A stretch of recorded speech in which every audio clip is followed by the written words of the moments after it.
上师，我捌对摇花求，我的原旨爱得到，就是一世人徛起摇花的厝，看伊的阳光，笑念伊的殿。咱过来请敬拜团带咱来学乐。今日是圣灵。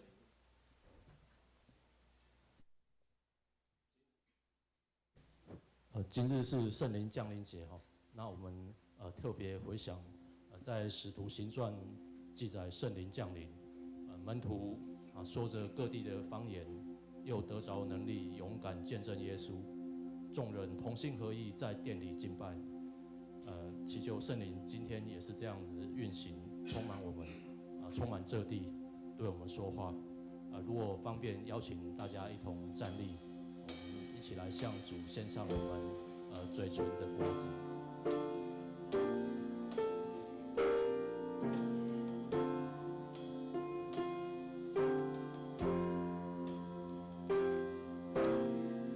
在这时刻，求圣灵运行，来充满我们的心，改变我们，让我们更像你，让我们把自己完全献给你。在这时刻，求圣灵运行，来充满我们的心，改变我们，让我们更像你，让我们把自己完全献给你。哦，主圣灵，哦，主圣灵，充满在这里，叫我们的灵能在你光中再一次兴起。哦，主圣灵，哦，主圣灵，充满在这里，来充满我们的心，让我们明白你所有旨意。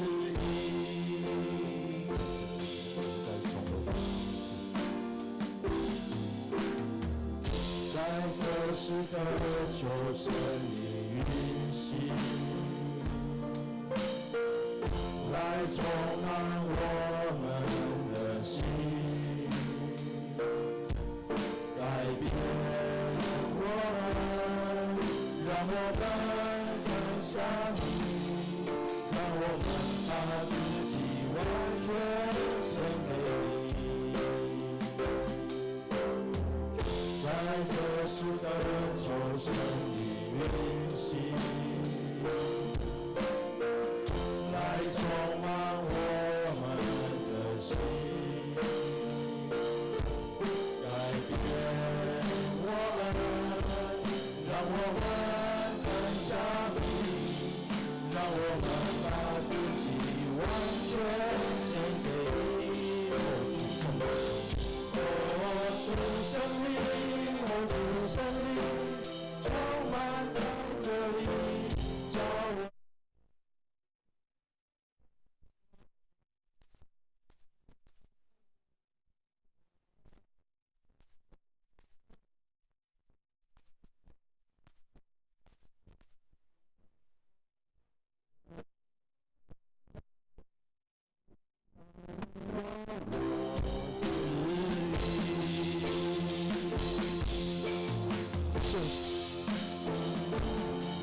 信息一大进到参数，有信息更新重化，30万电话率和多3秒，安全带起来。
心，让我们明白你所有旨意。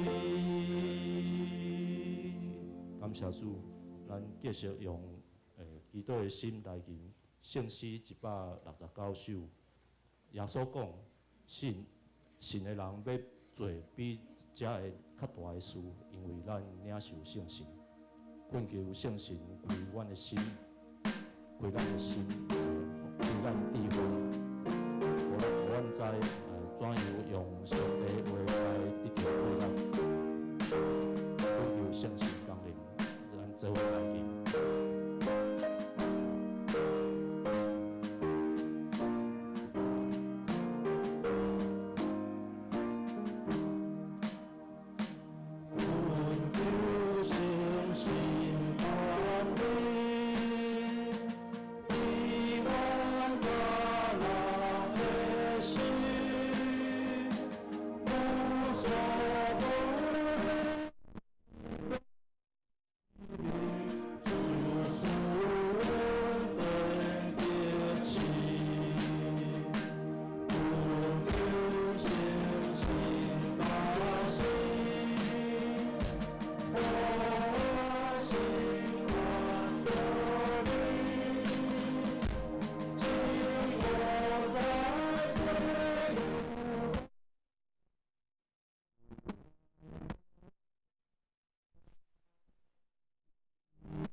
请我们持续站立。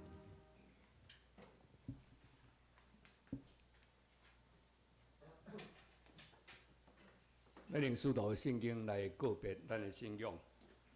我信上帝全能的爸，创造天地主宰。我信耶稣基督，上帝独生者，天主，伊对圣神投胎，对在世女玛利亚出世，伫本场不列岛任来受苦。顶十字架死，埋葬落阴府。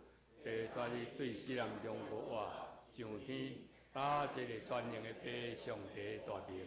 伊要对遐过来审判活人甲死人。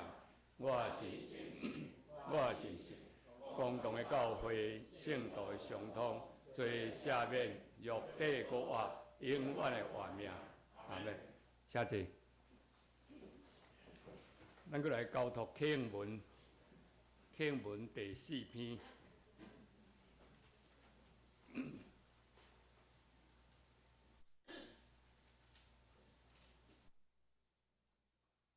经文第4篇就是诗篇16篇，我来替恁来引。上帝啊，求你保护我，我的灵啊，你捌对耶和华讲。论到地上剩的百姓，用别个神替换耶和华的，伊献电费的罪，我无要献。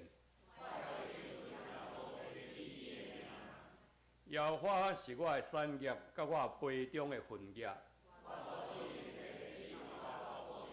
所让予我的地实在是真水的所在。我要学落迄个假是我的摇花。我常常敬奉摇花伫我的面前。因为安尼，我的心欢喜，我的心快乐。因为你无将我的灵魂放下伫阴间。伫你的面前有满足的欢喜。咱三个来祈祷，主听人的爸，阮的上帝。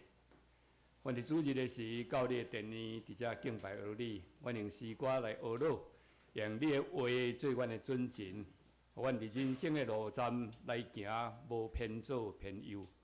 所以，阮也伫遮为着阮的国家、阮的社会来祈求，主也祈求你，阮的国家会当平安，有你的福气祝福伫即个顶面，阮的社会会当和谐，大家相听，彼此相听。主也祈求你看顾即个世界有纷争的所在，主也求你斩断刀，压治枪，互战争会当赶紧来煞。主也互你的听会当充满伫即个全世界的所在。主愿祈求你的圣神运行伫即个所在，通过你的圣神，互阮会当明白，阮是你的囝儿，阮是你所疼的查某囝。主也祈求你用你的圣神伫阮的心内，互阮常常来思想你的话。主也会当互阮明白你的奥妙。主也阮祈求你看顾阮中间有困难、有拄着肉体病痛的，主也祈求你扶持、安慰伊哋。主也祈求你的大权能的手放伫因的顶面，互因会当赶紧来得到好，赶紧得到医治。主也阮祈求你通过蔡长老，会当将你的奥妙的真理来阐明，互阮大家通过你的真理，无偏左偏右。主也祈求你看顾即个会，阮感谢你快速当的名，阿门。咱过来要请诗班来学录吼，赞美的诗。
人主来也食也啉，人就讲，伊是贪食好酒的人，抽象甲歹人的朋友，也是智慧对伊的所行显明伊是对。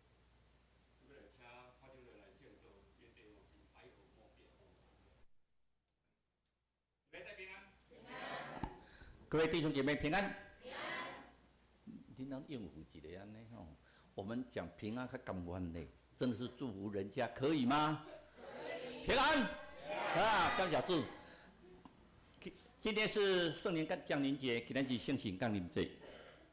本来我特别圣神降临节一定用加圣神有关系的题目，甲大家三个分享。总是今天这个礼拜我用百口莫辩，就讲人的误会、人的攻击。后礼拜用属灵的精神，咱来做圣神降临节，规个咱互相三个来分享。今日有感觉讲教会特别较光点无啊？特别亮一点。有林牧师伫咱即个林教林牧师伫咱教会做真大的贡献，也大家非常孝念伊。啊，但身体无啥好，咱常常请伊要来教会，啊伊拢有当时啊身躯较无好，无啥通袂当来，所以派查某囝来。今日林牧师因查某囝加好朋友，大家拢来，请恁大家起立一下好不好？吼，哎，起立让我们看一下，哎。让你们谢谢，请坐。让你们知道说我们对林牧师是很感谢的，我们也很欢迎你们，也很高兴看到你们哈。当然看到林牧师袂歹啦，好着出好顺啦哈。真的是再怎么说，哎，这个教会真的非常欢迎，而且我们都是一个大家庭。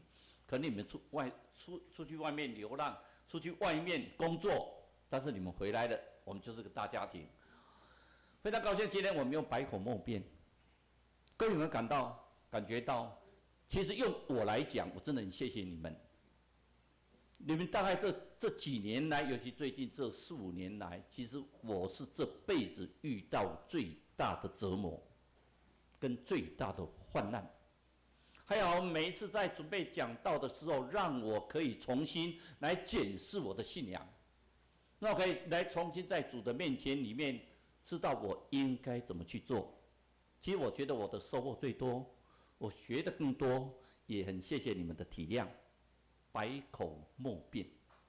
你发觉到说，我们现在目前遭遇最大的是监察院嘛，哈，送狗狗去洗澡，哇，不得了！这是什么？《甄嬛传》嘛，《甄嬛传》里面有很多百口莫辩，哎，哦，然后就什么就是矫情了，那2个字不能念出来，就是很多我们觉得说这很无奈的事情。那昨天我突然看到维基，本来我很少去看维基，我发现维基攻击，但是真的是会让你觉得说，怎么会这个样子这么恶劣？啊，就是有人恶劣的对你，真的是很刻意的攻击，或者让你觉得说你的心都要碎了。但是我们感谢主，还好有信仰的支撑，让我们在这里能够继续的来回应主的呼召。圣洁。2节而已，这2节经节太简单了。他说施洗约翰叫圣约翰，他来不吃不喝嘛，他是在旷野里面吃那个的野蜜而已，蝗虫野蜜，所以他过得很苦，所以施洗约翰来过得这么苦，伊过来才艰苦，是安怎？贵妇心呐，施洗约翰是被鬼附了啦，就开始批评他，然后呢，耶稣来也吃也喝，尤其他吃喝的对象都是什么？在犹太人觉得是罪人的对象，税吏啦、抽象的啦，还有迄个外邦人啦、黄皮唱的啦，那个皮匠那个都是不洁的。耶稣都到这些人的罪人的家里，所以耶稣来也吃也喝，然后他们说耶稣是什么？是贪食好酒的人，他就是罪人的朋友。所以施洗约翰有什么大不了？还可以再这样出来传道，很多人受洗，有什么大不了？人家说他是以利亚，哎呀，不像啊，没什么大不了。耶稣更没有什么大不了，连书都没念，小学都还没毕业，还出来传什么道？我们这种正统的法利赛人跟文士，正统的经学士，我那传的那是真的啊，这个哈，所以吃血样不吃不喝，人家说他是什么？人家说是被鬼附着。耶稣也吃也喝，人家就说他是什么？贪食好酒。这告诉我们什么？百口莫辩呐！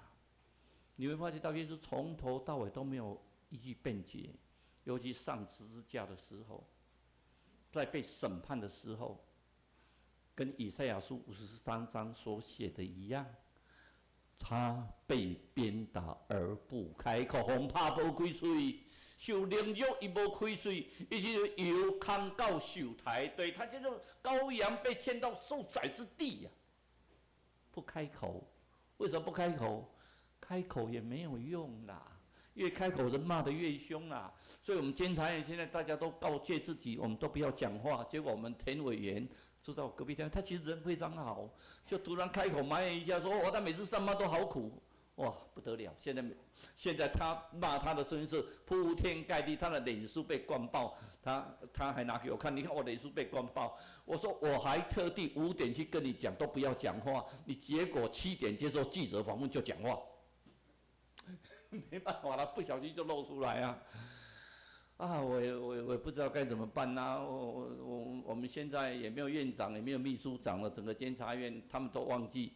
我是总统府认定的职务代理人，所以什么事情都到我身上来。但是我最怕记者，所以这4、5年来，我电话号码都换掉，我从不接记者电话。我在开玩笑，总统从上任到现在没有跟我讲过一句话。虽然他跟别人讲说他有跟我讲过话，其实说真的，总统，如果你听到，我告诉你，我没有跟你讲过话，因为我电话换了。但是不管怎么说，好朋友还是好朋友了哈，但是换的。可是我觉得也很痛苦，因为在这个时代里面，人欲勿解休怨恨，勿过严冬即回春。从小我们就念过这句话嘛，对不对？哎，讲归讲吼，现在的社会一误会下去的话，是一辈子改不了，尤其有危机，每天在骂你。所以虽然人欲勿解休怨恨啊，勿过严冬即回春，可是严冬何时会过？有时候到你过世之前还过不了。可对我们基督徒来讲，有时候想一想，对基督徒来讲会过严冬，但是我们有主可以做依靠。这几年如果不是主做依靠的话，我觉得我们家就已经全部倒下去了。身体会不会受影响？会受影响啊！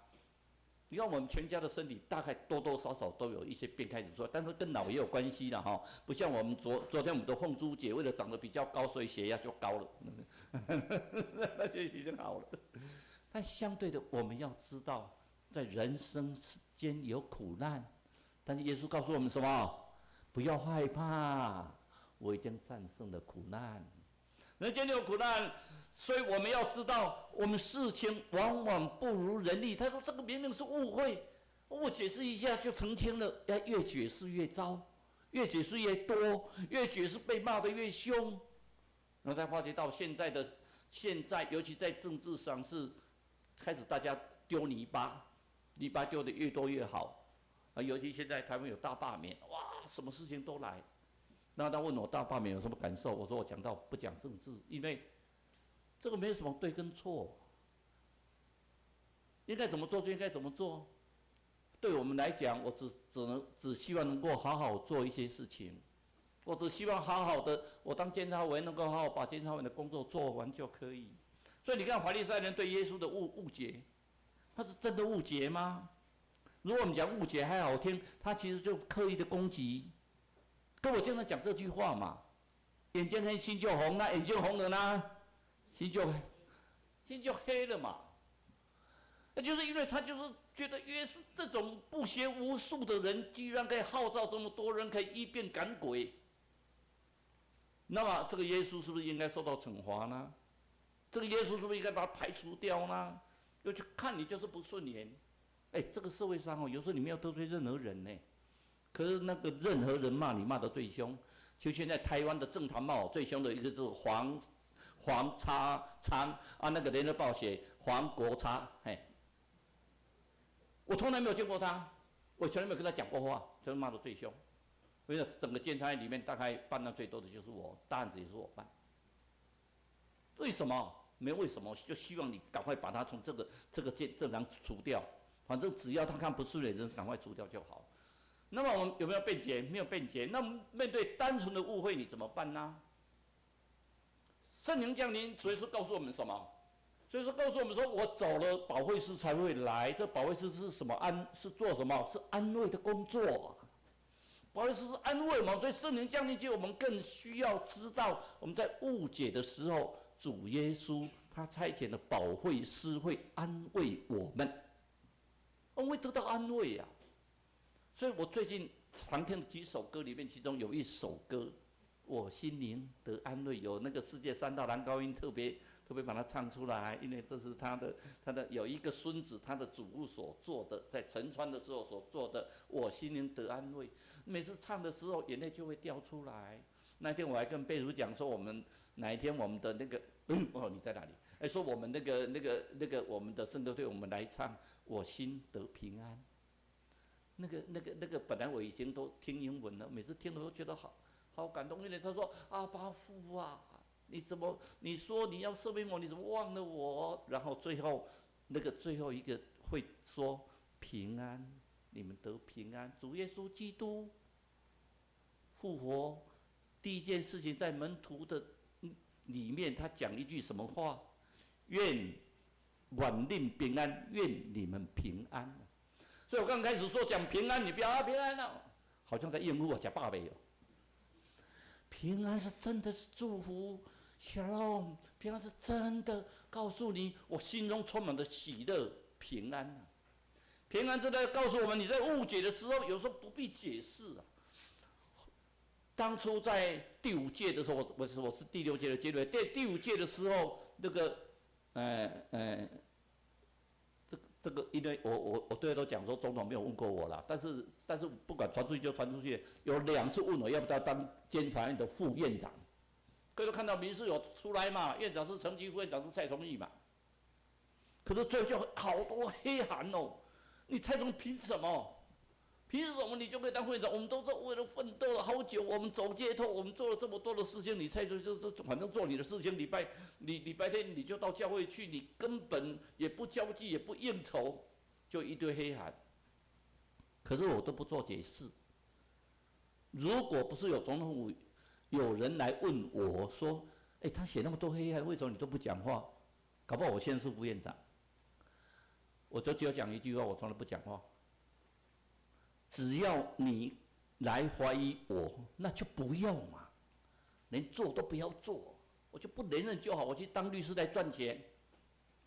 结果他们就不论如何你不能辞掉，那就没有副院长，就2年。所以监察院有2年没有副院长，我们监察院是想一想也是命运多舛哈。前面是2年没有副院长，现在开始又没有院长了，连秘书长都没有，反正监察院就是这个样子。所以到误会的时候，有时候越解释越乱的，有时不得已的时候，简单解释一下别人立场，然后信者恒信。台湾现在已经发展到最厉害是信者恒信，不信者恒不信的，你相信不相信？你说明明这个不实在，那可是就是会把你拿出来抹黑，难不难？很难。对我们新人难不难？很难。在你的工作岗位上，你的同事故意在抹黑你，你要跟他解释，你都觉得我要原谅他，难不难？很难。但是这是一门信徒必修的功课。各位都有没有去看过电影？看过电影一定要做一件事情是什么？吃爆米花。看电影不吃爆米花，好像这不晓得从什么时候流行的哈。是看电影就是一定要买爆米花，所以电影院的前面买票的旁边一定是爆米花。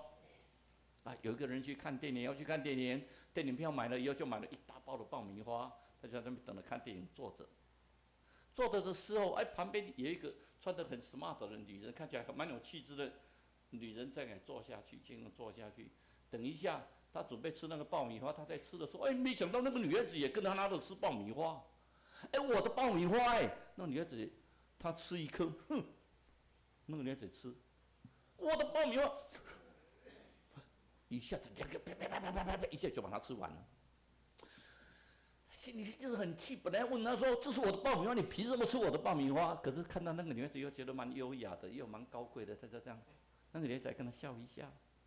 2个就走进去电影院，走进电影院的时候，他想说，嗨，没关系，我反正电影院坐下来的时候，又碰到她男朋友，他们男朋友又拿一包爆米花出来，说看电影你怎么没有买爆米花？都是被人家吃光了。然后她男朋友拿一包爆米花就放着，好巧不巧，这个女士又坐在她旁边呐、爆米花拿出来，这个爆米花拿着，结果他们在吃那个爆米花，他想说看你要不要吃。那个女士看着他，他就看着他的脸，再吃吧，再吃吧。那女孩子也是轻轻的就拿一点点爆米花出来吃，袂见袂笑。我的爆米花刚食了，连阮男朋友的爆米花你也咧食，佮看一下，哎，佮摕起咱佮摕两粒啊，佮踢落。哦，这看电影演什么都不知道，只是想说世界上怎么这么厚脸皮的人，穿的还人模人样。后一直很生气到电影看完之后，然后跟男朋友去吃饭，突然打开他的包包，发现他的爆米花在里面。他的爆米花从来没有拿出来过，他坐在那边吃的都是那个女士的爆米花。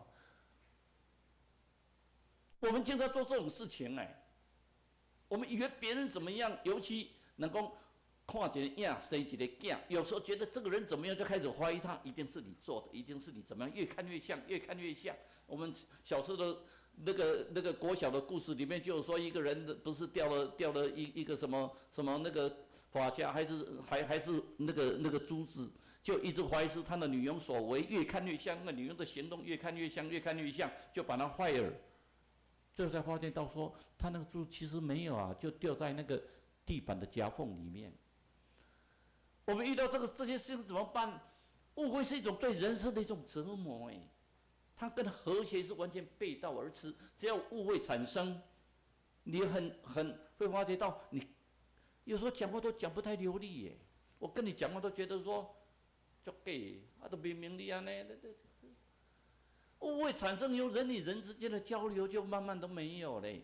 但是一个误会会掩盖我们真实的声音它会使人连不到真诚的呼唤，而且连不到爱心的彼岸，甚至偏离正常的生活。我想在座各位都会遇到，明明不是我做，你都明明误会我做，不是我做的，你就明明一定要说我做的，都真正不是，你都。我好心去盖一个东西，我好心奉献一个东西，你说我作秀，我好心把我的图贴在那边，我希望大家看到会很高兴。能够很笑，你话也无比我水啊，我是不爱答应呢，你答应，谢谢哈。带这些让我们教会增加很多的光彩，我觉得非常高兴。可是我们经常就像我以前，我现在生意已经不行了，以前还算觉得生意还一点点可以。那时候我们教会，我不是说有一个玛丽洞，非常漂亮的玛丽洞，那个声音真的是唱弥赛亚的时候，我唱弥赛亚才跟他在一起，那个非常深沉、非常美的玛丽洞，我就说，为什么不来唱圣歌队？圣歌队，我这种 level 去唱你们圣歌队，上帝就喜欢你这种 level 了，为什么不对呢？我们相对的。我们这些误会，你们知道我这样做吗？会昭示着人的苍白，觉得你觉得这话有意义吗？动摇着人的意志，折磨着人的心灵误会有当时会跟你讲，都不是我做，都报纸看啊歹听。尤其我们在第5届那时候，刚那个报纸登出来，还会跟你登了老半天。尤其脸很奇怪，他们都可以找到你那个脸很臭的脸，奇怪那怎么去找的？我觉得脸会真的这么臭吗？每次如果你们有空去看蔡总那个脸，尤其那个有些报纸登出来那个蔡总脸都很臭，所以我现在都训练脸要臭一点，否则让他们拍不到照啊。每天嘻嘻哈哈，他们都拍不到那种很臭的脸啊。这样的话，他们报纸的销路也不好。所以你遇到这种攻击，百口莫辩。那我们怎么跟我们的信徒这些慕道友跟我们来教会的人说？他跟我误会很多，你不要变，没关系，圣灵在上帝，上帝会替你做主，你都不要自己圣灵。搞我遐久啊，他就是这样不理，他这样对我是很大的伤害。没关系，我们都靠信仰，我们都靠信仰。你觉得他会听你吗？有时候教会很难的踏进来，是因为我们就要讲究的是爱。讲究的是饶恕，讲究的是宽容。讲的是听，讲的是下面人，下面最高的就是主耶稣基督在十字架上讲的第一句话是什么？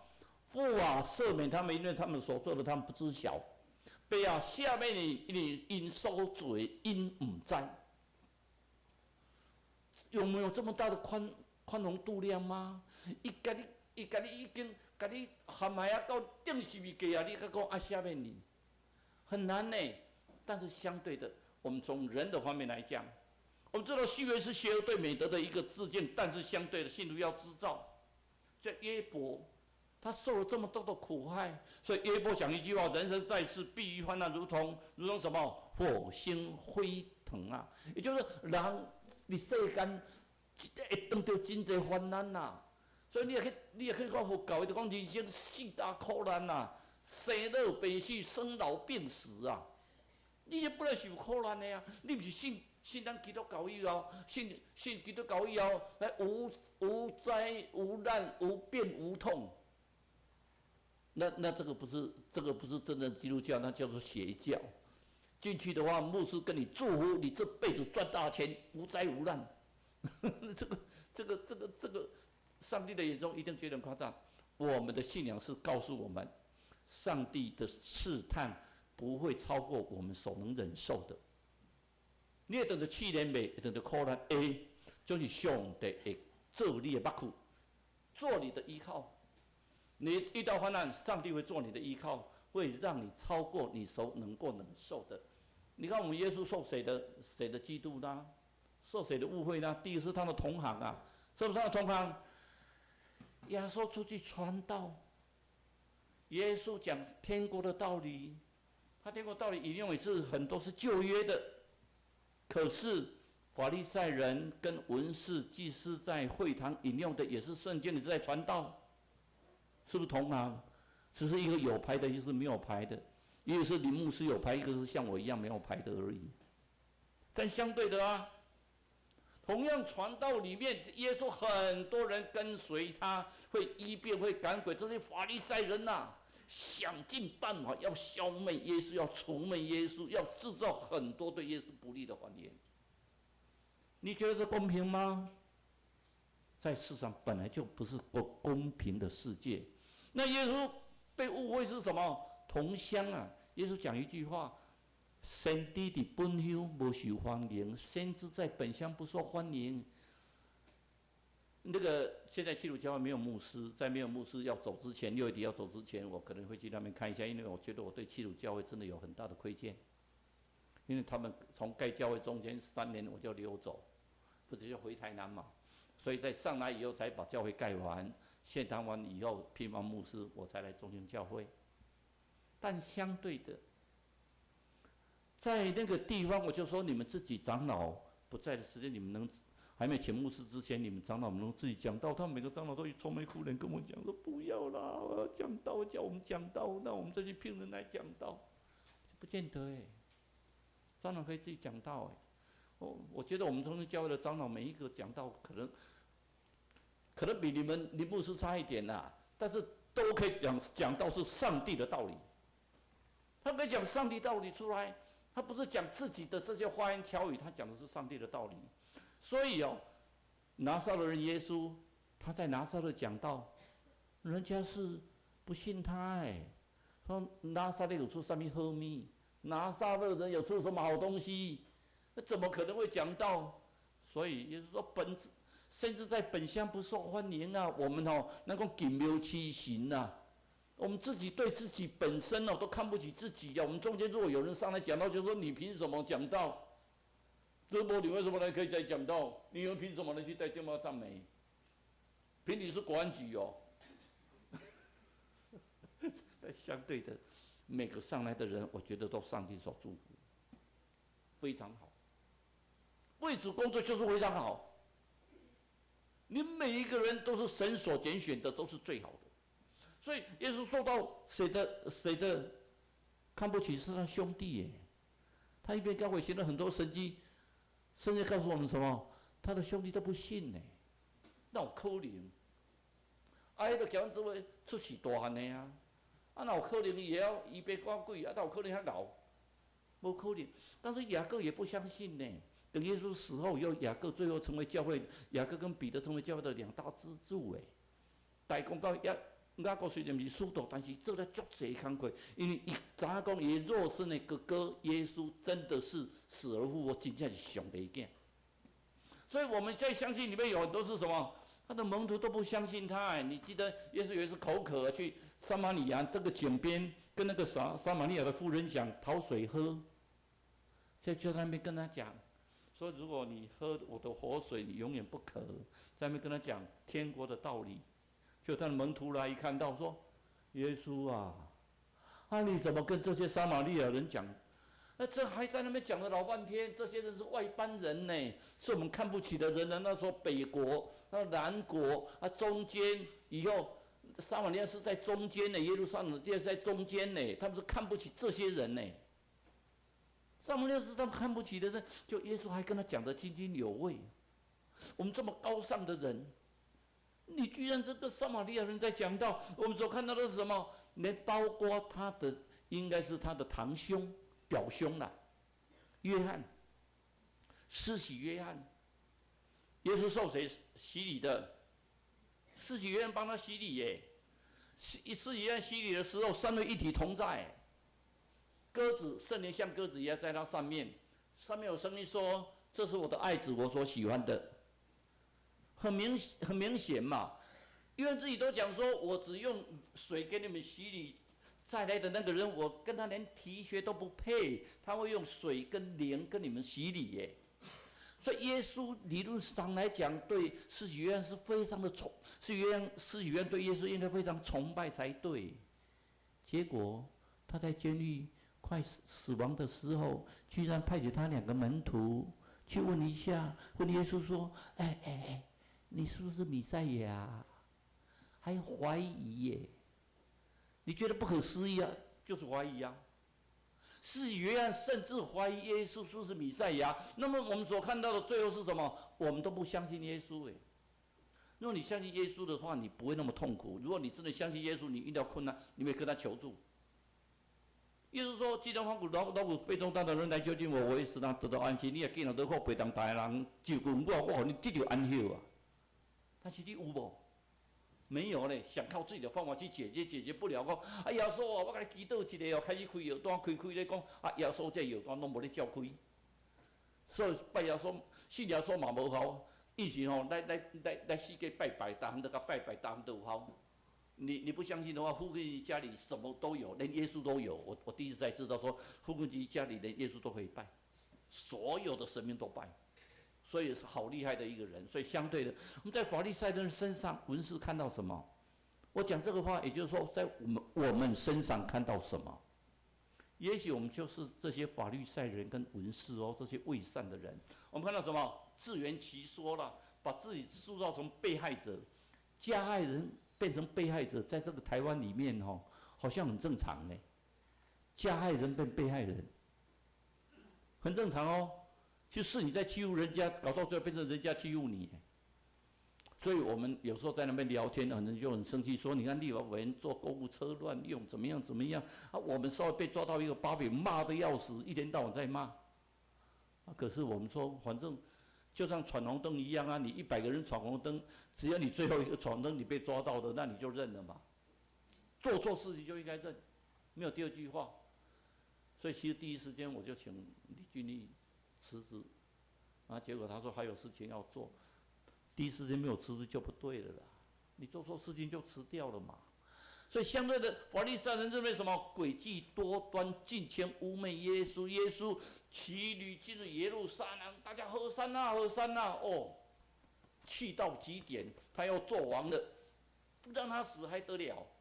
就煽动所有的百姓，煽动百姓那些喊和散的人，煽动他们钉他在十字架。所以我们所看到的诗篇告诉我们。大卫告诉我们：“耶和华，你是圣灵的上帝啊，圣灵的上帝啊，求你发出光来。”有时候你看不到光，会不会？不会。有空的话，去听一首歌，叫做《眼光》。你会看到眼光。你看到是黑暗，但是黑暗的后面就是黎明，就是光明。所以我们自己本身要知道，我们攻击的人有很多都是有名望的人呢，到底是你对还是他对？这些人都很有名望，很有信仰哎。所以有信仰是你觉得他很有信仰哎，而且这些人都是圈内人呢，很多是圈内人，所以很多人会离开教会。为什么？教会好像被攻击。可是有时候是无心的话，你也把他都攻击。可是有时候你会百口莫辩呢，有无力感呢，怎么办？所以圣经告诉我们，所以误会的时候，圣经告诉我们，你会被攻击。所以在约伯被攻击完之后，他讲了一句话，这句话很美，他说：“我所知道我行的道路，耶和华试炼我，上帝试炼我事，我必如精金。”人讲是黄金的火炉，哪炼哪坚固。黄金哦，会有很多杂质，要一直烧，一直烧，烧到最后融化，又打又烧，就像铁一样。我们为什么说要打铁？打铁成钢铁，跟精金的钢铁，打铁完烧完以后要一直打，打出来什么？把杂质打掉，才会成精金呢。没有经过炼的话，这个不管是铁，不管是金，不管是金银铜银，都是很脆弱的。所以相对的，那个老雅各也告诉我们，受试炼的人是有福了，因为经过试炼之后，必得什么？生命的冠冕呐！你们会得到生命的冠冕，是群体的攻击，尤其那些属灵长者的攻击，我们会忍受不了。但相对的，我们应该用上帝的话，在十字架上所写的，因为他们所做的赦免他们，因为他们所做的他们不知道，不知道什么叫不知道？不知道的时候我们就原谅他了，因为他实在是被煽动的。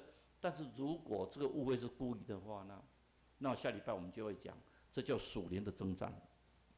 下个礼拜我们就要分享属灵的征战。所以耶稣对门徒说，绊倒人的事是免不了的，可是不要忘记哦，我们要小心一点哦，不要做绊倒人的人，因为绊倒人的人是有祸了。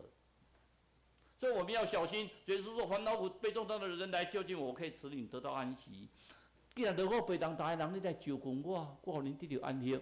上帝佫甲恁讲，讲唔通家己心软啦，心软在伫上帝，心软在神。不要自己伸冤，但凭主怒。”这句话等你前面那句话是什么？总是要追求众人的和睦，可是不要忘记哦。你会想说，那神会替我伸冤？可是我怎么都等不到。在神看来，本来你人生就短短的嘛，会不会替你伸冤？会啊，有一天他下地狱，你上天堂，不是替你伸冤的吗？可是你总是觉得在世上，我要得到真的很公平的对待，所以我信上帝，我要得到伸冤嘛。所以相对的，保罗现在告诉我们什么？忘记背后，努力向前，向着标杆直跑。这几年来，我一直在被攻击，我们家庭一直在被攻击，而且都是很难堪的攻击。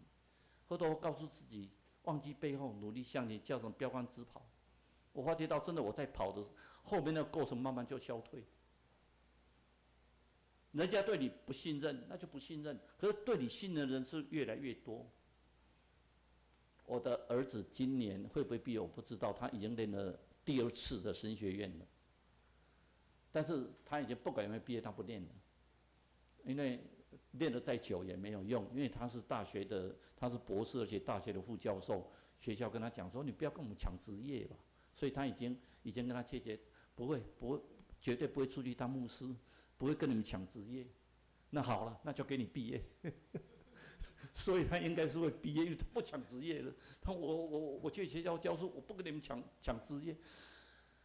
长老会啊，说真的，应该是拓堂越来越多才对，不是说只这几间教堂大家在抢啊，不要抢职业。所以他们就毕业生要写一篇，我就笑一笑说，我不晓得会不会刊登出来，他就写了一篇给我看，看完以后，但是我就觉得很好啊，因为他写的都是用哥林多前书里面所讲的，哥林多后书里面所讲的，我们四面受敌，却不被困住；心里作难，却不致失望；遭逼迫，不被丢弃。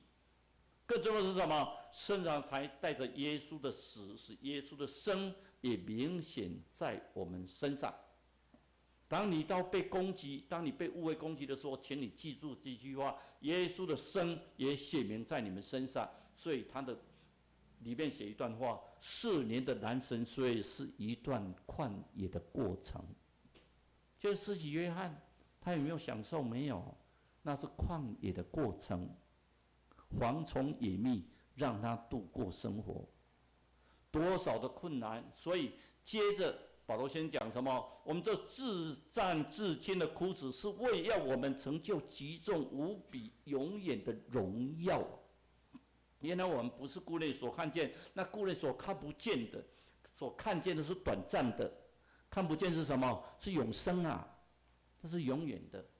所以最后写一句话：愿这一切的经验，不论是善恩或者恩典，都将化为我侍奉的道路跟根基。愿荣耀归于照我出黑暗，进入入他奇妙光明的主。其实他第一次写给我大概1个月前，我看完之后，我心中有很大的感触。这个小孩终于长大了，他不管任何的折磨，他都可以忍受下来。虽然他经过旷野的生活，他都忍受下来。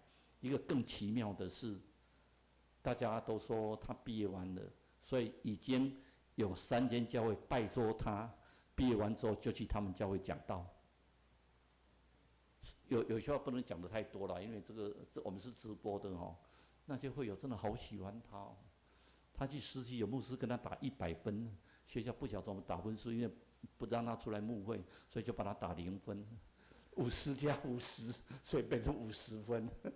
我就笑一笑，我说高兴就好，教会给你100分就够了，上帝给你100分比较重要，人给你0分你就笑一笑就好，因为他们是信仰的长辈。我们要知道，在我们的人生的旅途，那是自战暂时的痛苦，咱来忍受，伊上帝予咱更较大的荣光，迄叫做永远活，那是永生。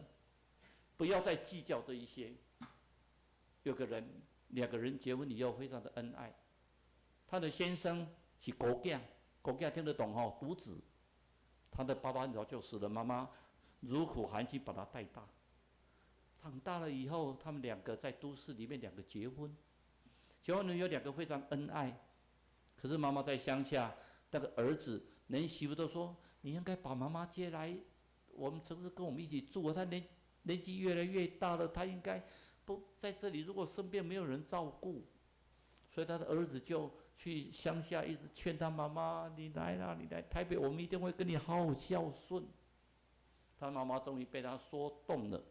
所以因老母行李宽宽的，就来台北跟他们一起住。2人刚开始婆媳关系还很好，可是因为他的太太本身是个舞蹈老师，下午3点才开始上班，要上班到晚上11、12点，所以都很累。所以他的太太以前都是会睡到差不多中午才起来，宽宽的，然后去上班。先生是8点起来，就自己去外面买早餐就去上班，这个大概在台北是很正常的。她的婆婆第1天就来，怎么我起来都没有人？等一下看到儿子起来，你某嘞，媳妇哎，她还在睡觉，妈妈你不要吵她，因为她都很晚回来，很累，让她睡到中午。这新妇困啊中昼，哎呦，迄看，你无看迄个老虎组唱迄首歌？做人媳妇就早早起，哇去困早早起，免烦恼天袂跟烦恼后生，烦恼小姑要嫁无，这种烦恼小姐要娶无眠床啊。做人的媳妇就是爱安尼，这就是我们传统的媳妇，得爱一大早起来煮饭给所有的人吃，所以他就去敲门，你好起床啊嘿，那他媳妇昨天晚上，这好累啊。本来都睡到中午，结果6、7点就被敲门了，都是已经起来。当然刚起来的脸色一定不好看嘛，因为刚起来爱困眠嘛。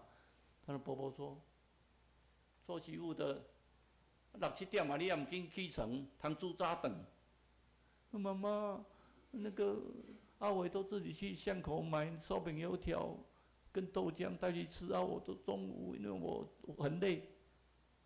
啊，无卖食头路就好啊，遐忝。啊，做人媳妇就是爱煮早顿的啊。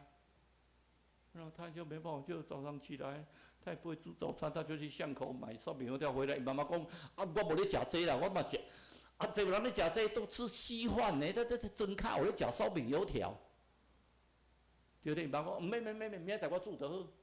他妈妈就自己去买，就去那个旁边巷子就开始去买，他们就开始去买早餐，回来就妈妈就早上就煮了以后第二天扣。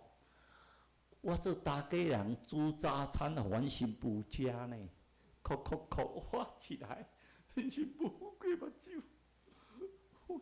妈妈起来，你老师讲。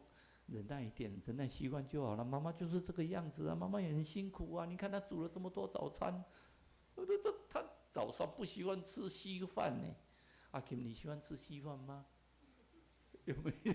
没有，是稀饭啊，就好像吃。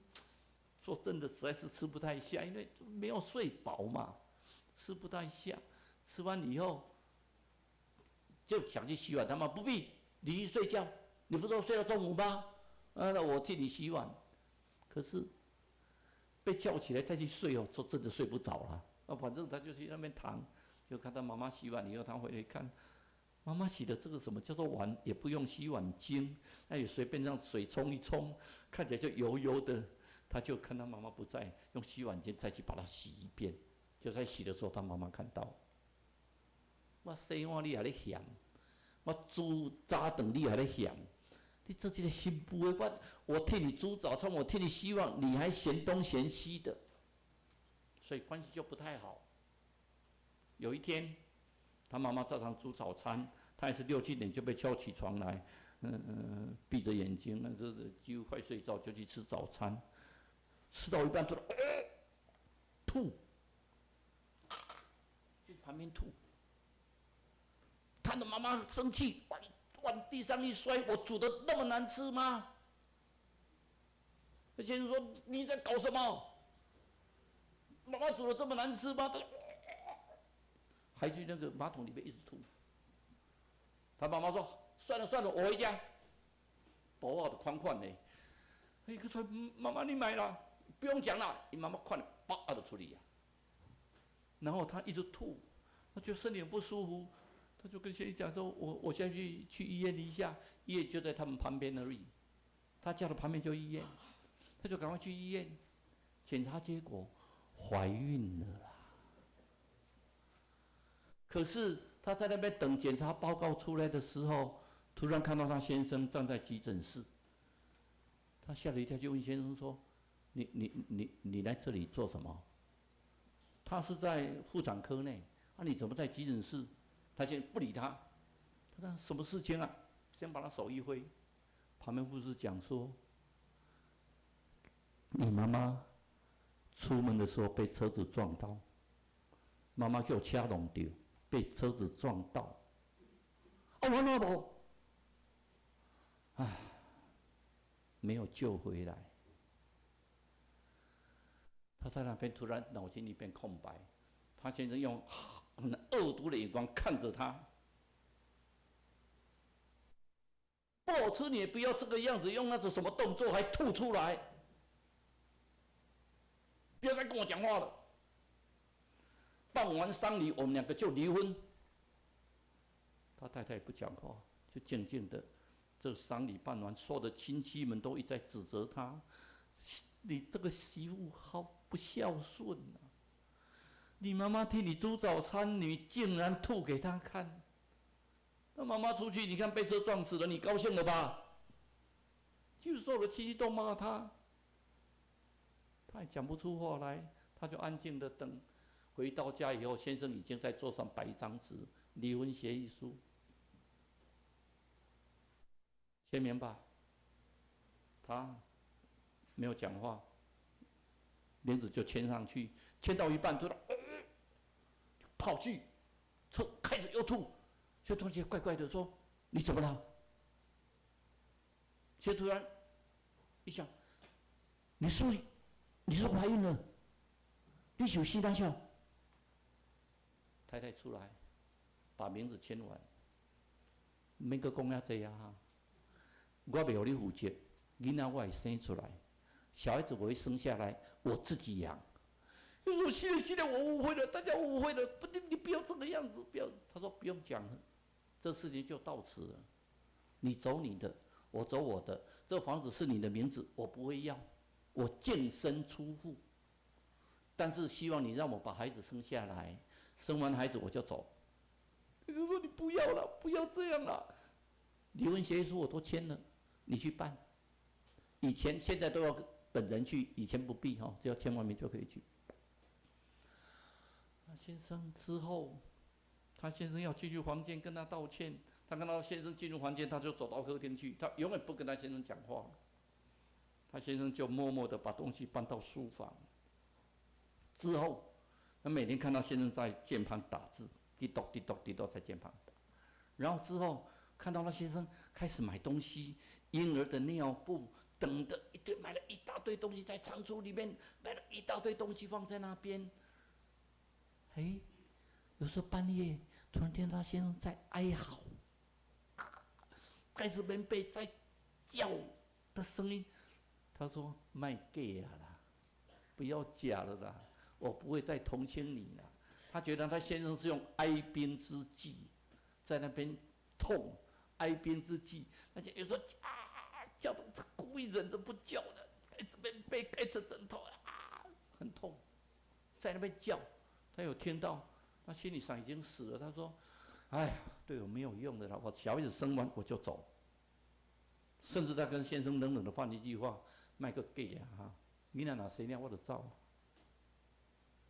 有一天半夜，他发觉到小孩子快生了，很痛啊！他就突然看到他先生冲出来，把他抱起来。没想到先生力气这么大，冲出去。医院就在旁边，冲进去急诊室跟护士讲说：“我太太要生了，我太太要生了，赶快赶快！”那护士赶快推一个便床过来，他太太一上便床，转过头一看，突然看到那先生整个人就嘣倒下去，然后就进去里面生。他就觉得他先生怎么突然，他一直会想，他现在怎么变成瘦成那个样子，整个脸怎么是黄色的，怎么嘣整个倒下去？等小孩子出生以后。琼护士说：“有没有看到我先生？”这时候医生刚过来。你先生，我知道，我还很佩服他哎。我先生怎么了？你如果能够起床，去看一下你先生吧。为什么？他大概这1-2天会走。为什么？你不知道哦。他半年前就得到肝癌末期耶，在那个时候肝癌末期是无药可救。我们预估他顶多能够再活2-3个月，没想到他硬撑个6个月到7个月。我们还很佩服他哎，他生存意志很强。我先生肝癌哦，那半夜在叫痛是真的呢。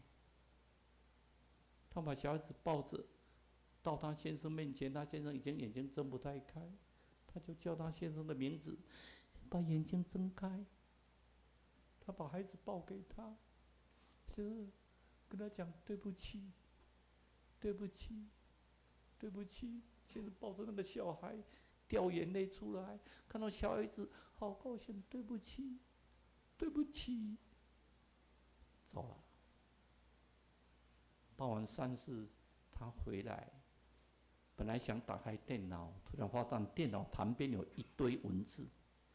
他先生写，我不知道生的这个是男孩还是女孩，所以我买的衣服只有买到3岁，因为3岁是中性的，奶粉等等衣服我都准备好了。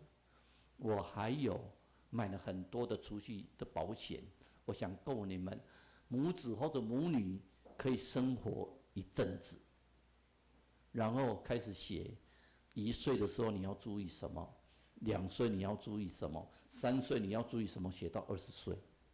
如果男的要注意什么，如果是女的要注意什么，他每天就在打这些东西，然后有打给他的，跟他讲他实在是非常爱他，也非常对不起他，这些误解造成他心理上的不平衡，请他原谅我，打了一堆。最后一句话，我还是这么一句话：对不起，我下半辈子还希望做你的先生。现在朋友们，我们都会碰到误解、攻击。上帝告诉我们，属灵的攻击，我们要征战。可是属血气的，血气的攻击，狼对夜攻击，我们用宽容的心、赦免的心，因为他们不知道他们所做的，我们来赦免他们，因为主会替我们伸冤。我们一起来祷告。亲爱的天父，我们感谢你，因为我们知道你会替我们伸冤。虽然我们遭受很多的误会攻击，有时候没办法去解开那个结，但是我们相信上帝在我们每一个人的身上都有您伟大的作为。求主您悦纳我们一切在你面前所有的侍奉，在你面前所有的祷告，在你面前所有的付出。我们这样祷告，奉主耶稣的名求，阿们。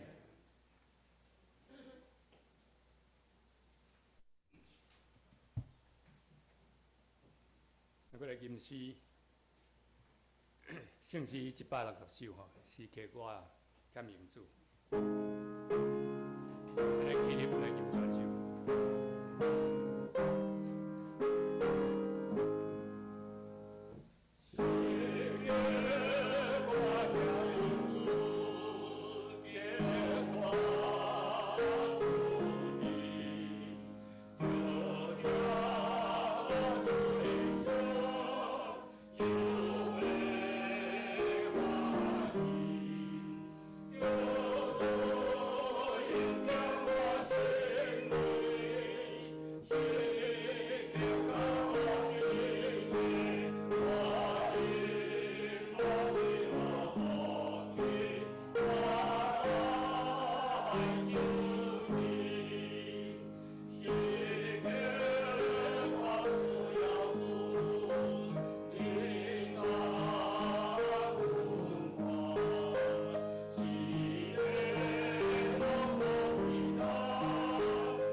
请坐，咱平安心来奉献。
真个吟上营402首，吟时候咱请团长来主导。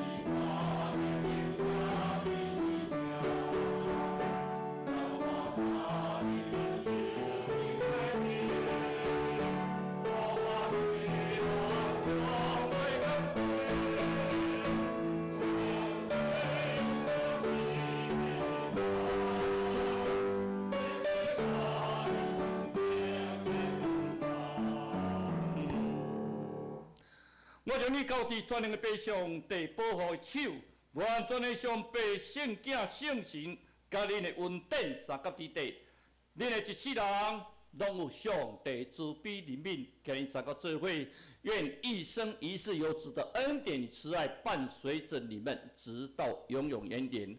阿门。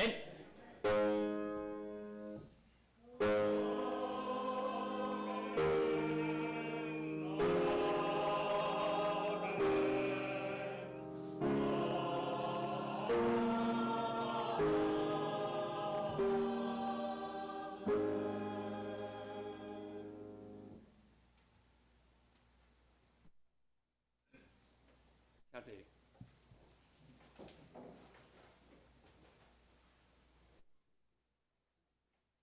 我来报告啦吼，咱过来吼，若阵有人需要带导吼，有人需要带导的人，较甲迄个轮值的中级来讲，哦，如果有需要带导的，你请跟那个轮值的那个长子吼，跟他们讲，然后我们会在礼拜中就是报告的时候。我们一起来为他们祷告，哦，后面也特别为那个曹庆兄，还有那个彩英姐他们哦，还有那个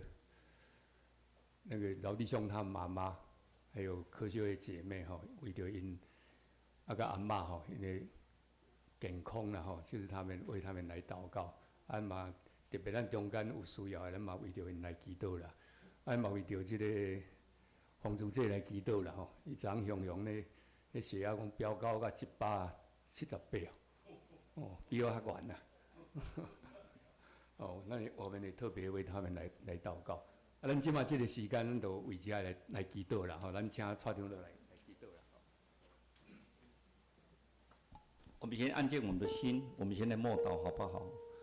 因为有一些你认识的弟兄姐妹，有一些你不认识的弟兄姐妹。我们是一个祷告的教会，但是一个祈祷的教会。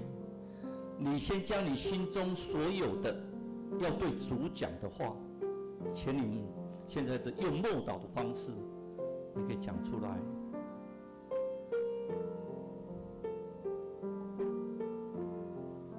亲爱的天父，我们感谢你，我知道我们教会很多人需要主你的爱，求你帮助我们，求你告诉我们。所有的一切都是主你的恩典。上帝说：“你们在圣殿里所有的祈求，我必垂听。我会赦免你的罪，医治你们的地。只要你们能够在主的面前认罪悔改，求主赦免你们所有的罪。”也求主让你们所有的代祷，每个弟兄姐妹们，他们会垂听你的祷告。亲爱的阿爸父神，我们在神的面前向你祈求，主你知道，我们是软弱的，我们身心灵很多人受到创伤，求主你的手。抚摸着他们的心，让他们知道依靠主就会得胜。我们所看到思思念念的曹庆兄，求主你帮助他。化疗很痛苦，但是我们相信，经过这个历程之后，主会让他完全的康复。我们看到彩云节，有时候我们看到彩云节的时候，那种8年前那种神采奕奕的样子，现在慢慢在苏醒中。求主你加快脚步，让他精神能够很快的实现，也帮助照顾他的人。我们很多我们的新荣兄，我们的义荣姐，我们的青梅姐，我们还有很多我们所知道、所不知道很多的弟兄需要我们的代祷。我们昨天那阵圣歌队的时候，凤珠姐她送医院，我们谢谢博文长老再到医院里面去。我们的身体是神的圣殿，我们教会是神所喜爱的，我们来这里亲近神。求主你圣洁我们的心，成为圣洁的圣殿，供主你所用，当作活的祭，在主你的面前。我们希望我们每一个人祷告，我们求主你垂听我们每一个人的祷告，让我们需要祷告的每个弟兄姐妹们都满足你的垂听，让他们得到完全的医治。求主你垂听我们的祷告，因为你们说义人祷告的力量是大的。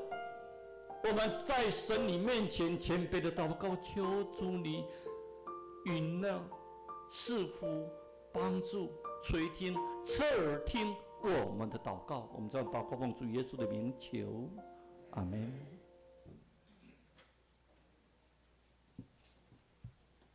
能够人啊，后礼拜有担任侍奉的，下个礼拜你有担任侍奉的哈，你就请你备办心哈。而且礼拜后我同款有这个小组的分享啦吼，是先安讲读诗篇104到106，使徒行传读第1章到第2章，等一下我再来分享。我先来介绍了哈，介绍有几位舒婷哈，甲迄个少明哈，对迄个林家明牧师的查某囝，甲囝婿，还有他的舒婷的陈英哈，我欢迎他，还有他的一个朋友哈，那个谢义林弟兄，还有他女儿谢敏佳，欢迎他。请坐，请坐。这顶届舒婷跟少明结婚的时候，我有入去后边的所在咧。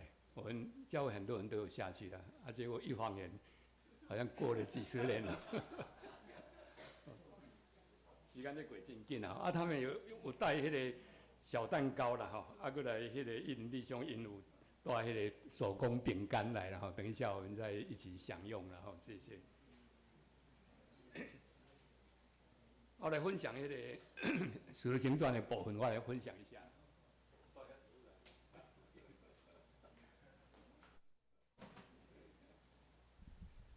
《使徒行传》我来分享一下哦，《使徒行传》《使徒行传》伊讲写哦，迄个提阿非罗，提阿非罗啊，那个奈贝尔传道他特别讲啊，他说提阿非罗其实就是以他的研究了哈，他的研究就是在腓立比被关了。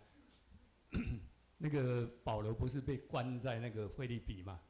关在腓立比的时候，那个突然那个监狱的门都打开了嘛，他们没有跑走。那个狱卒讲说，就把他带到他家去，把他洗好了以后，问他说：“我当怎样行啊？”那个狱卒哦，他是希伯来文里面的狱卒那2个字哦，咱中文翻做狱卒的哈，讲狱卒。其实他们希伯来文里面跟那个约瑟被关那一个波提乏，那个字是同一个字，那个波提乏就是侍卫长，所以他是侍卫长，腓立比的侍卫长，所以他才有办法说可以招他去，怎么样？所以他说提阿非罗其实应该是那一个的，后来他就信了耶稣基督嘛，他就相信耶稣基督，所以那位传道他特别讲说，应该就是那一位没有错了。那个是一个官名嘛，所以应该是他，因为其他圣经没有记载说还有哪一个有名的人曾经经历过这一件事情了，那个使徒行传有人讲说使徒行传，其实那个使徒行传没有所有的使徒了，他只有第1章到12章讲到的是彼得，那13章以后讲到是保罗，保罗还不是跟随耶稣的12个门徒，还不是。但是保罗他讲说他是末后的，他是最小的那个使徒了，其实里面没有讲到其他的使徒他都没有讲，就是其他的使徒都有到各地方去传福音例如说多马他们就讲说多马到印度去嘛，所以印度大概将近2000年就有基督徒了，2000年前。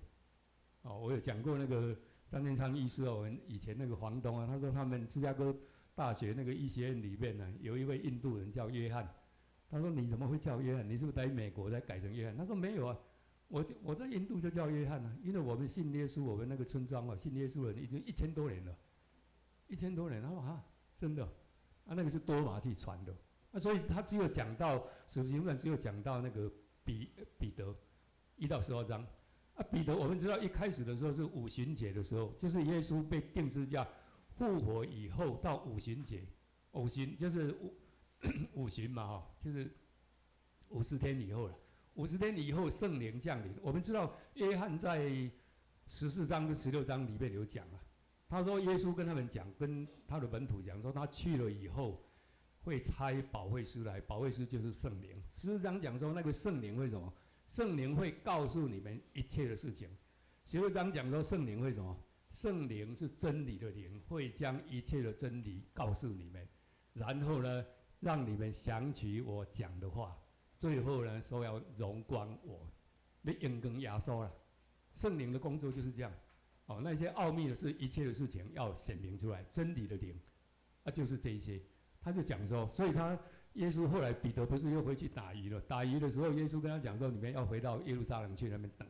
所以他们回到耶路撒冷去等，等到五旬节的时候，圣灵降临。圣灵降临的时候，我们知道那个圣灵降临他们说在那个祷告的地方可以容纳120个人他们讲就是马可他们家嘛，马可家的顶楼啦，可以容纳到120，所以马可因倒是一个好家人马可其实他家境蛮好的所以可以到120个。他们也讲约翰其实他家也比较有钱彼得他们家就没有钱马可在那边圣灵降临的时候，说那个圣灵让他们会讲起所有的话来所有的话就哪些话呢？有亚兰文有阿拉伯文，还有那个拉丁文，还有他们以色列的希伯来文这些。他们从各地来嘛，有从以兰以兰就是伊朗以兰那个那个其实就是伊朗那个地方，以兰鲁地亚还有从利比亚来的，利比亚他圣经里面讲说努比亚努比亚就是现在的利比亚，就是埃及的比较下面那个地方圣经有讲那是古时他们身体比较黑嘛，讲的话都不一样。他因为那个地方他应该讲埃及文嘛，所以他仍然会讲他们的话，不是那个舌音是讲方言，每一个都讲方言。然后呢，透过圣灵的降临以后，把这一些福音呢，就带到整个罗马帝国每一个地方去。所以我们知道，后来在安提阿那个地方，有人来报告说，有很多人在那边聚会所以派谁？派彼得还有马可去他们希拉也有去，彼得跟希拉去到那边。所以在安提阿那边，保罗后来也去到那边因为是这一次，因为圣灵降临在他们身上，五旬节的时候，其实五旬节就是他们的祝棚节这个时间那个去的时候，结果呢，就很多人就相信了耶稣这个不是因为彼得的讲道有一次是3000人，一次是5000人，所以这些人回到原来的地方就讲，把那个福音传开了。所以我们知道阿波罗他在亚历山大城的时候，他也知道耶稣基督。一定有人在五旬节的时候回去的时候到那个地方，阿波罗听到了以后，阿波罗他就相信了。还有那个有到那个伊索比亚那边去的都有。我们知道这个是五旬节的时候，那个圣灵降临，让这一个福音可以广传。再来，我们知道第1章、第2章里面还有讲到什么？讲到就是犹大不是死掉了吗？犹大死掉了以后就再选一个马提亚来成为12门徒之一了。还有五旬节降临的时候，有人讲说他们好像喝了酒，一早就喝了酒。他说不是的，他是彼得就起来讲说那是约珥所预言的，说少年人做异梦老年人有异象这一些现在他圣灵已经浇灌在每一个人的身上。我们知道这个圣灵一降临以后，把那个福音传到全世界去的时候，后来经过了大概2000年左右，福音也传到中国大陆，也传到台湾来。我们知道大概西方曲传到中国大陆的时候，西方曲我看那个天主教他们的书他们讲说西方曲去了，一开始他们去的时候，人家跟他讲你要传以为是传佛教那一种所以从西方来的有3个神，三位一体的神所以从西方有3个神那些人叫他说怎么样呢？你要传这个西方的中的神你要理光头啦，请嘎塞啦，就是穿那个和尚穿的衣服，所以他就照这样做他照这样。后来人家跟他讲话的时候才知道他那么有学问跟他讲，你不要跟那些人一样请嘎塞剃光头不是了，你要穿那个近似的像那一种服装所以西方姐后来才那个皇帝才赐给他那个好像是近似这样嘛我们知道，就是他们传的时候都是按照那个圣灵浇灌以后，才把福音广传到现在都还一样，到处在传到处在传。我们知道，我看那个书里面有讲说，圣灵是什么？圣灵说，一个人受洗的时候，圣灵就内住，圣灵就在你里面了。你只要受洗，一定圣灵在里面。圣灵会不会浇灌？圣灵浇灌是一次一次的你有的时候圣灵感动你，浇灌在你，你就会做出一些事物来。我们知道最重要的是什么？保罗所讲的，保罗所讲的是什么？就悔改认罪信耶稣嘛。他说，除他以外，天下别无拯救了。圣灵特别这样讲嘛，所以彼得也起来这样讲。这个是我们读第1章、第2章里面特别讲的。我们也希望说，圣灵可以浇灌在我们每一个人的身上，我们可以为人家祷告了。其实那个恩友教会创办人那个李正龙执牧他说圣灵也让他有那个医病的那一种恩赐了，但是他跟神讲说他不要这个恩赐了，因为他要的是传福音不是一直在医病了。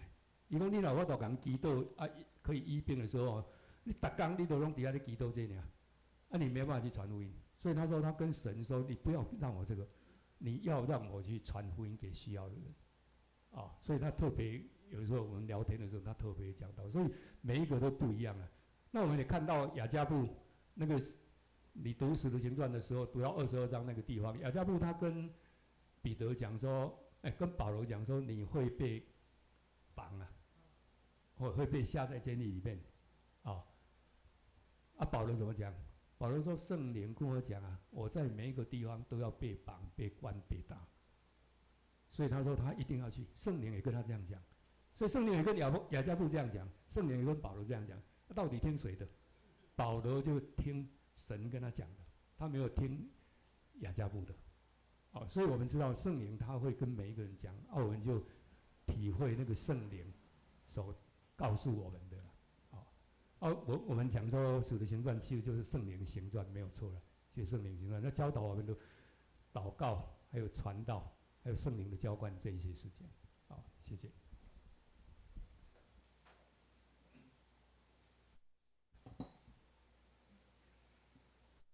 咱过来迄个报告的部分6月22号我们有买圣礼典圣礼典如果有受洗的，要受洗的，向那个纯慧华长老来报名来报名到15号以前15号以前。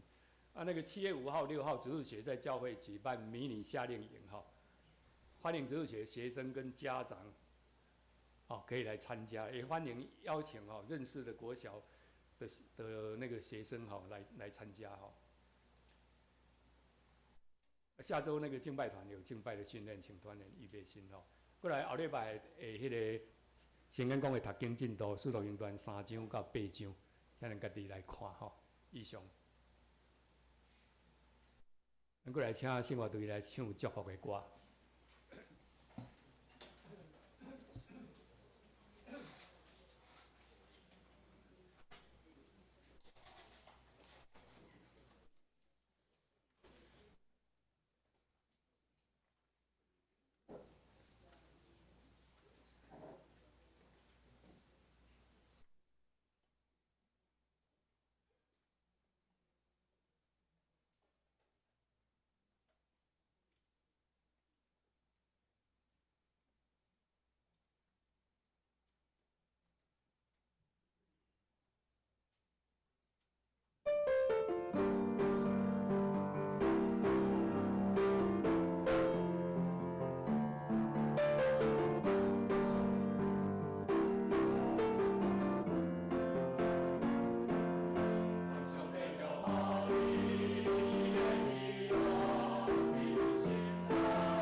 咱搁来行平安礼吼。